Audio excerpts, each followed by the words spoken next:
അസ്സലാമു അലൈക്കും. ഇന്ന് ചിക്കൻ പാർട്സാണ് റെസിപ്പി. നന്നായി കഴുകി വൃത്തിയാക്കിയതിന് ശേഷം അതിലോട്ട് കുറച്ച് കല്ലുപ്പും വിനാഗിരിയും ഇട്ട് കൊടുക്കുക.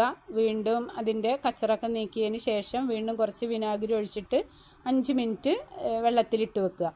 നമ്മൾ ചിക്കൻ്റെ പാർട്സ് വാങ്ങിക്കുമ്പോൾ എപ്പോഴും ചെറിയ പീസാക്കണം കേട്ടോ. കത്തറ ഉപയോഗിച്ചാൽ പെട്ടെന്ന് അത് ചെയ്തെടുക്കാൻ പറ്റും. ഞാൻ ഇന്നൊരു മൺപാത്രത്തിലാണ് കറി വെക്കുന്നത്.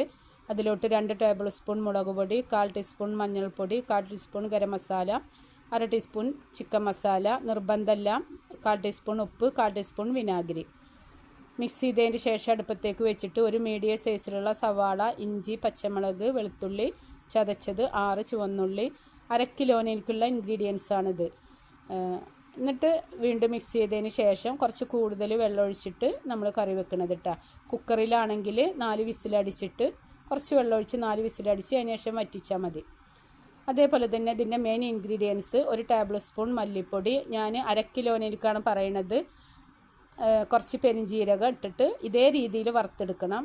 എന്നിട്ട് ഇതിലേക്ക് ഇട്ട് കൊടുത്തിട്ട് കുറച്ച് വേപ്പില ഇട്ട് കൊടുക്കുക, മിക്സ് ചെയ്യുക. നിങ്ങൾ ഏതിറച്ചിയിലേക്കും ഈ ഒരു ഇൻഗ്രീഡിയൻസ് ഉപയോഗിക്കുകയാണെങ്കിൽ അടിപൊളിയാണ് കേട്ടോ. നല്ല ടേസ്റ്റാണ്, സൂപ്പറാണ്.